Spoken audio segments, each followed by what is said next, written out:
ഞാൻ കരുതുന്നത് രാമായണവും മഹാഭാരതവും രണ്ട് എപ്പിക്സ് ലോകത്തിലെ ഒരു ഗ്രന്ഥവും അതിനോടൊപ്പം വരുന്നില്ല എന്നുള്ളതാണ്. കാരണം നമുക്ക് അതേർപ്പാഞ്ചാലിയുടെ കാര്യം പറഞ്ഞ പോലെ ഓരോ തവണ വായിക്കുമ്പോഴും ഓരോ ഇമേജാണ് മനസ്സിൽ പതിയുന്നതെന്ന് പറഞ്ഞതുപോലെ രാമായണത്തിലെ കഥാപാത്രങ്ങളെ എടുത്ത് നോക്കിയാൽ അല്ലെങ്കിൽ മഹാഭാരതത്തിലെ കഥാപാത്രങ്ങളെ എടുത്ത് നോക്കിയാൽ ഏത് വിധത്തിലും വ്യാഖ്യാനിക്കാനായിട്ട് ഉള്ള സ്വാതന്ത്ര്യം നമുക്ക് തന്നിരിക്കുകയാണ് വ്യാസനും വാൽമീകിയും എല്ലാം. അതിനൊരു മാറ്റമില്ല ഈ ക്യാരക്ടേഴ്സ്.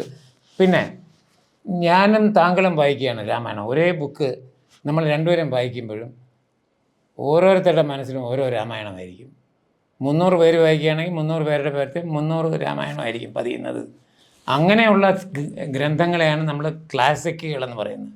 അതിനെ ആരൊക്കെ നശിപ്പിക്കാൻ ശ്രമിച്ചാലും അത് പോവില്ല. ഇന്ത്യൻ സംസ്കാരത്തെ നശിപ്പിക്കാനായിട്ട് ഔറംഗസീബ് 26 കൊല്ലമോ 13 കൊല്ലമോ എനിക്ക് മറന്നുപോയി, 13 കൊല്ലം കൊണ്ട് ഇന്ത്യയിലെ ലൈബ്രറികൾ, ഗ്രന്ഥശാലകൾ, ഗ്രന്ഥങ്ങൾ എല്ലാം കത്തിച്ചു.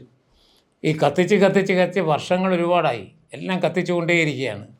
എന്നിട്ട് അവസാനം പരാജയം സമ്മതിച്ച് ഔറംഗസീബ് പറയുന്നുണ്ട്, ഞാൻ ഇത്രയും നാൾ ഈ ഗ്രന്ഥങ്ങളെയൊക്കെ നശിപ്പിച്ചു, പക്ഷേ ഗ്രന്ഥങ്ങളോ ഗ്രന്ഥശാലകളെയോ നശിപ്പിച്ചുകൊണ്ടായില്ല.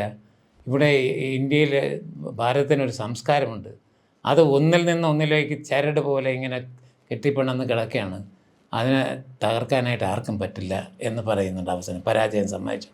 നടന്ന സംഭവമാണത്, നമ്മുടെ ഹിസ്റ്ററിയിൽ നടന്ന ഒരു സംഭവമാണ്. ഇന്ത്യൻ സംസ്കാരത്തെ തകർക്കുക എന്നുള്ള ഉദ്ദേശത്തിൽ ചെയ്തിട്ട് പരാജയപ്പെട്ട ഒരെന്നാണ്. അതുപോലെയാണ് ഇതും. ഇവരിവിടെ കിടക്കും, ഇവിടെ ഉണ്ടാവും.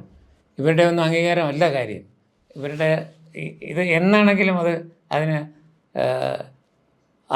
അതിൻ്റെ വ്യാപ്തി എന്താണെന്ന് ആൾക്കാർ മനസ്സിലാക്കും.